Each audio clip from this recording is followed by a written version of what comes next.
皆さんこんにちは、ガジェログです。今回はこちらになります。サウンドピーツのエンジン4という完全ワイヤレスイヤホンをご紹介したいと思います。今回先行レビューということでサウンドピーツ様の方から送っていただいたものになります。このパッケージの見た目からしてめちゃめちゃ高級感がある感じがしますし、このスケルトンになっているところあたりも非常に期待が持てるデザインになっています。この後開封し、そしてスペックも合わせてご紹介していきたいと思います。後半には使用感のレビューもお届けします。それでは本日も行ってみましょう。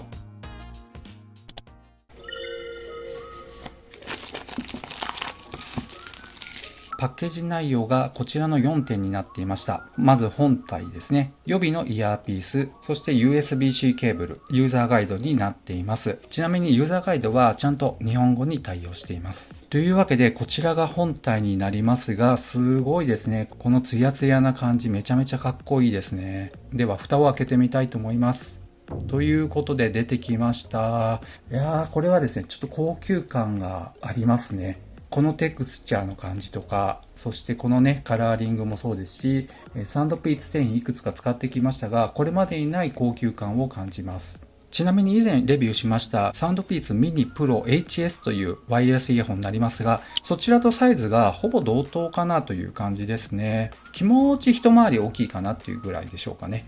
ではまず重さの方を測ってみたいと思います。イヤホン単体になります。こちらのスケールであれば 6.4g となっていますが、スペック値は 6.5g となっていますので、ほぼ誤差になりますね。そしてケース単体の重さは 30.7g になっています。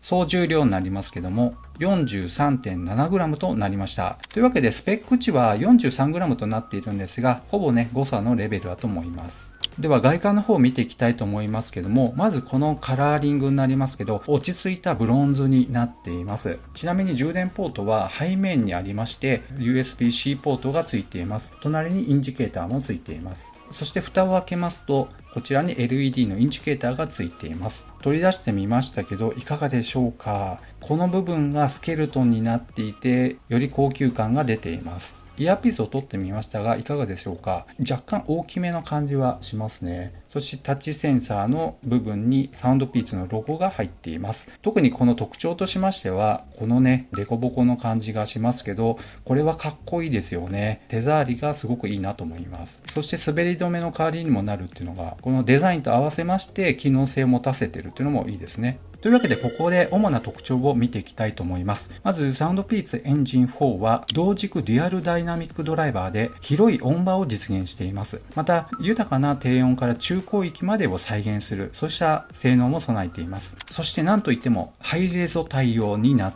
ています。LDAC コーデックにもなんと対応しています。このあたりはやっぱりローエンドモデルとは違うものが感じられます。そして嬉しいことにマルチポイントにも対応していますので、1台のスマホだけでなく2台目のタブレットとかですね、パソコンとつなぐってことも可能になっています。このあたりも非常に使い勝手が良くなるんじゃないかなと思います。そして再生時間になりますが、こちらのね、イヤホン単体では 12.5 時間となっています。これもすごいですよね。やっぱりサイズ感がちょっと大きめっていうのもあるかもしれませんけども、12.5 時間持つっていうのはちょっと半端ないなと思います。そしてケースを併用した場合になりますが、合計で43時間まで持ちます。このあたりもね、安いモデルはだいたい30時間弱っていうことも多いんですけどね、もう40時間クラスになってきているっていうのは、このあたりもやっぱり抜かりないなというスペックになっています。そして Bluetooth は 5.3 に対応していますので、最新規格っていう感じですね。また防水性能は IPX4 になっています。そしてサウンドピーツの専用アプリと連携させることによって様々なカスタマイズが可能になっています。というわけでスペックはモリモリになっていますけど、これから実際使ってみて使用感をこの後お伝えしたいと思います。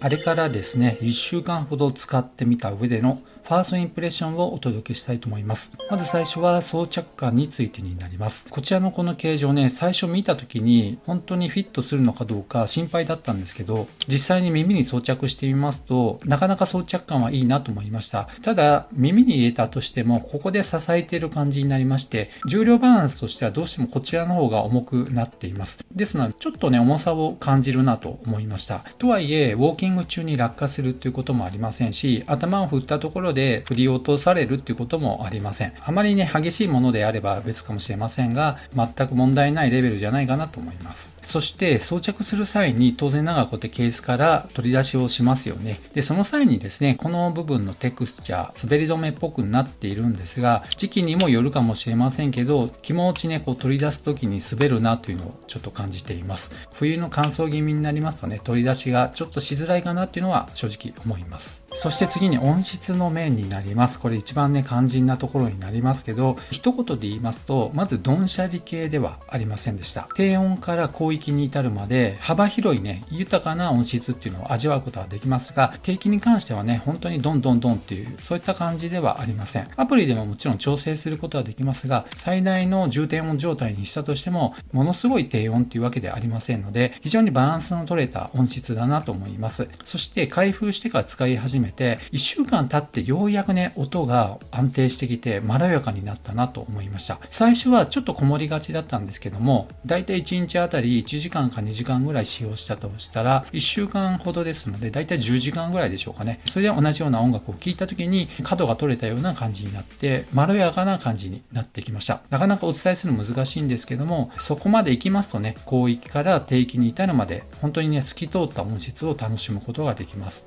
ちなみにね、先ほどもご紹介しましたが、サウンドピーツミニプロ HS というものがありますけど、こちらのものに対しまして、こちらのエンジン4は、広がりのある音質を楽しむことができます。性能としては多くは変わりませんけど、より豊かな広がりのある音質。それに対しまして、このミニプロ HS は、オールラウンダーではありますけども、まろやかさで言ったらこちらの新しいね、エンジン4になるんじゃないかなと思います。そして音質で個人的に良かったなと思うのは、このサウンドピーツの専用のアプリがありますが、このプリセットの中にクラシックや低音強調とかね、様々なものがありますが、個人的にはこのロックが一番バランスの取れた音質だなと思いました。ちなみにですね、音質に関しましては、このアダプティブイコライザーっていうのがありまして、こちらのモードを使いますと、テストは1分間ほどかかりますよと出ていますけど、聴力テストのようなものを行いまして、自分の耳に合った音質を作り出すことができます。これね、一回やっといた方がいいかなと思います。本当に小さな音やまた幅広い音域でテストしますので、静かなところでやった方がいいかなと思います。で、このやった上で調整されている音質にはなりますけど、個人的にはこのプリセットのロックが一番いいなと思いました。そしてさらにね、イコライザーのカスタマイズもできますので、こういった感じの音質がバランス取れてるなというふうに思いましたので、ぜひ購入された方は同じようなものを試してみていただければなと思います。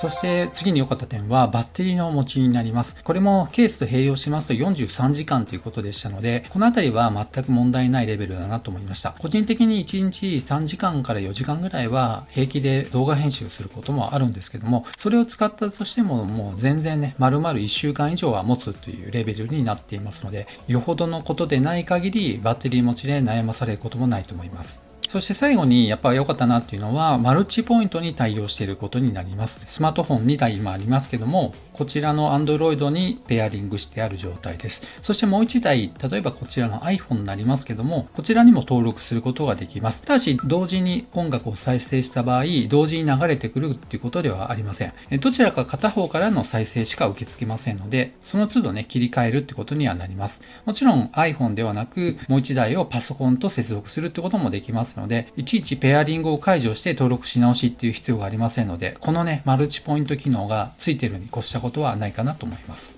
非常に便利です。そしてファーストインプレッションとして一つね、ちょっとだけここは改善点かなっていうのがありました。それはですね、先ほどお見せしましたアプリの作りになります。こちらがホーム画面になっていまして、これ以外の操作やカスタマイズはすることはできません。可能なものはボリュームコントロール、そしてアダプティブイコライザーといって先ほどお伝えしました自分の耳に合った音をね、作り出すことになります。そしてイコライザーになります。こちらはモードを切り替えて、こんな感じでね、選んでいくことができます。そしてさらにゲームモード、タッチキーの全ての機能を無効にするということ。そしてマルチポイント機能ですね。オンオフすることができますが、この中見ていただくと結構重要なものが抜けているんですね。それは ANC のモードがついていないことになります。ですので ANC に関しましては全てね、イヤホンのタッチ操作で切り替えるってことになります。自分の好きなタッチ回数とかにカスタマイズ性があるともっと便利になるかなと思いました。はい。というわけで今回サウンドピーツのエンジン4という新しいワイヤレスイヤホンについてご紹介しましたが、いかがだったでしょうか？装着感もそうですし、音質や ANC、マルチポイント、バッテリー持ち、総合的に言って非常にバランスのいいモデルだなと思いました。ですのでこのデザインを気に入った方、そして予算次第にはなりますが、1万円以下である程度のバランスの取れたモデルを探している方にとっては、このサウンドピーツエンジン4非常にいいんじゃないかなと思います。もし気になった方いらっしゃいましたらね、概要欄の方にリンク貼ってありますので、ぜひご覧いただければと思います。というわけで本日は以上となります。この動画が良かったよって方は高評価、そしてまだの方はぜひこの機会にチャンネル登録をお願いいたします。ではまた次の動画でお会いしましょう。さよなら。